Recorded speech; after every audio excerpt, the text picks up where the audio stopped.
सुप्रभात दोस्तों, welcome to S2 classes, Saraswati classes. तो अनुपमा सीरीज के नेक्स्ट लेक्चर में आए हैं। जैसा कि आप जानते हो कि एक एक क्वेश्चन करके जो नीट में प्रीवियस ईयर पूछे गए हैं उन सब एक एक क्वेश्चंस को लेते हुए हम आपको उसके कॉन्सेप्ट और उसके क्वेश्चन का आंसर भी समझाने की कोशिश करते हैं ताकि आपको प्रॉब्लम ना हो। तो उसी तरह अनुपमा सीरीज के नेक्स्ट लेक्चर में हम आपको एक क्वेश्चन लेकर आए हैं जो 2022 में पूछा गया है। कहता है the correct IUPAC name of the following compound is. इसमें से बताओ ये जो कंपाउंड दिया गया है इसका करेक्ट आईपेक नेम क्या होगा।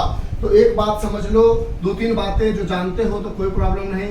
सबसे पहले IUPAC का फुल फॉर्म कोई पूछे तो आप बोलोगे, एक बार पूछ लिया गया था इसलिए बता देते हैं, international union for pure and applied chemistry. International union for pure and applied chemistry. और यही आईपेक ने हमें समझाया था कि जब भी आपको कोई काउंटिंग करनी हो तो आप इस बात का ध्यान दो कि अगर फंक्शनल ग्रुप है तो वो कहां से नियरेस्ट है। अगर फंक्शनल ग्रुप नहीं है तो डबल बॉन्ड या ट्रिपल बॉन्ड अगर उस कंपाउंड में है तो वो कहां से नियरेस्ट है। अगर वो भी नहीं है तो देखो सब्स्टिट्यूएंट्स किधर से नियरेस्ट है। अगर वो भी नहीं है तो कार्बन कार्बन लॉन्गेस्ट चेन का नाम डायरेक्ट लिख दो, ठीक है। फिर इसी आईपेक ने हमें समझाया था कि अगर किसी का नाम लिखना हो, किसी का नाम लिखना हो तो सबसे पहले आप नाम लिखोगे सब्स्टिट्यूएंट्स का। जब सब्स्टिट्यूएंट्स की नाम खत्म हो जाएगी तो कार्बन कार्बन लॉन्गेस्ट चेन का नाम लिखोगे। जब ये भी कंप्लीट हो जाएगा तब जाके डबल बॉन्ड या ट्रिपल बॉन्ड का नाम लिखोगे और लास्ट में फंक्शनल ग्रुप का नाम लिखोगे।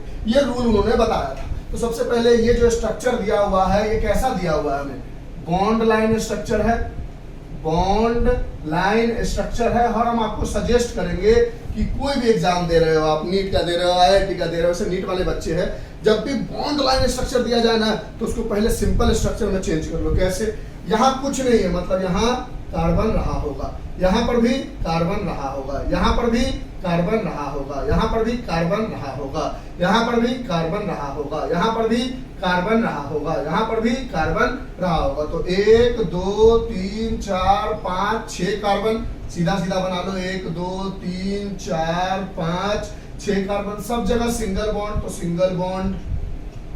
अब पहले कार्बन पर कुछ नहीं लगा है, दूसरे कार्बन पर Cl लगा है, तीसरे कार्बन पर इधर C लगा है, तो बचा हुआ क्या रहा होगा, 3 हाइड्रोजन, क्योंकि कार्बन की वैलेंसी को हाइड्रोजन सेटिस्फाई करता है तो CH3 हो गया। इस वाले कार्बन पर OH लगा हुआ है, इस वाले कार्बन पर कुछ नहीं और लास्ट कार्बन पर Br लगा हुआ है। ऐसा स्ट्रक्चर बना लिया।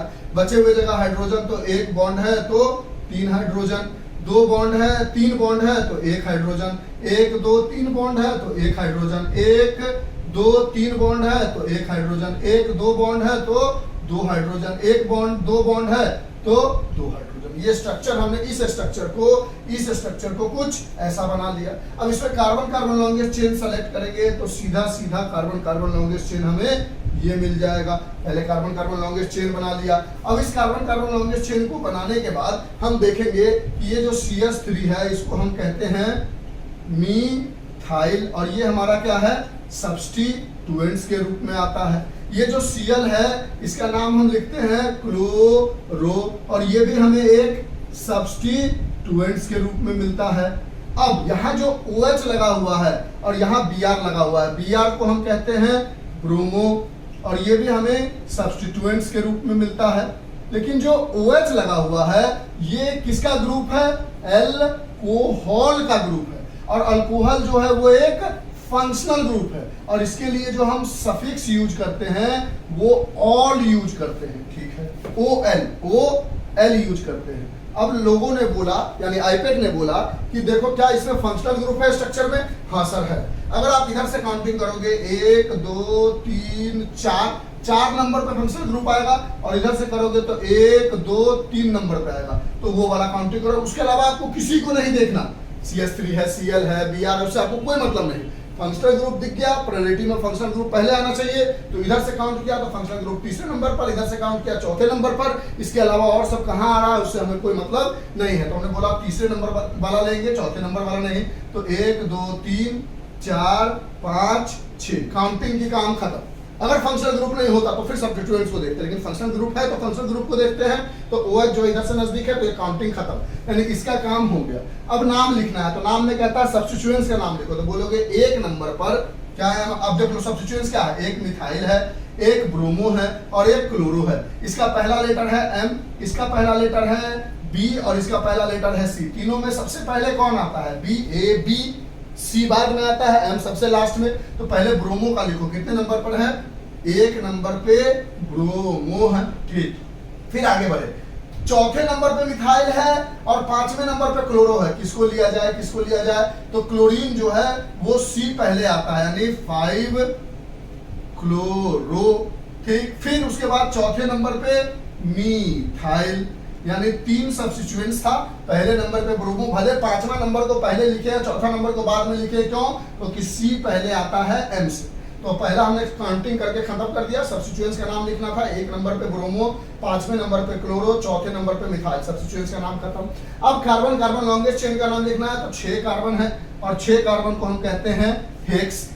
डबल बॉन्ड, ट्रिपल बॉन्ड कहीं नहीं है, तो सिंगल बॉन्ड के लिए लगा देते हैं एन, खत्म। उसके बाद लास्ट में फंक्शनल ग्रुप, फंक्शनल ग्रुप कितने नंबर पे है, 3 नंबर पे है, 3। कौन सा फंक्शनल ग्रुप है, अल्कोहल है, और अल्कोहल के लिए सफिक्स यूज करते हैं ऑल, तो 3 ऑल। फिर कहता है कि इंग्लिश में हमने पढ़ा है कि 2 वॉवेल एक साथ नहीं आना चाहिए, यानी यहां से ई निकल गया, तो ओवरऑल अब इसका नाम हो जाएगा 1 bromo, 5 chloro, 4 methyl hexene. E हट गया, इसका ओ हटाओगे तो फिर पता ही नहीं चलेगा कौन सा फंक्शनल ग्रुप है ना। तो 2 वॉवेल में से हमेशा कार्बन, कार्बन लॉन्गेस्ट चेन के लास्ट वाले वॉवेल को रिमूव कर दोगे, तो हेक्स एन 3 ऑल, और ये इसका करेक्ट आईपेक नोमेनक्लेचर हो गया। अब जैसे यही है, इसी में आपको सब चीज आता था तो कोई प्रॉब्लम नहीं आता था तो आपने आसानी से ये सब देखते हुए एक ओवरव्यू सीख लिया। अब इससे बदल के कुछ भी आएगा तो शायद आप कर पाओगे,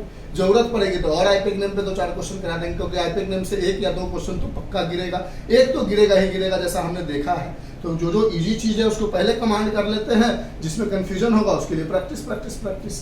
तो ये भी क्वेश्चन कंप्लीट हो गया, लिख लो इसको। आज के लिए इतना है, bye, have a nice day, enjoy, take care, stay home, stay safe, bye.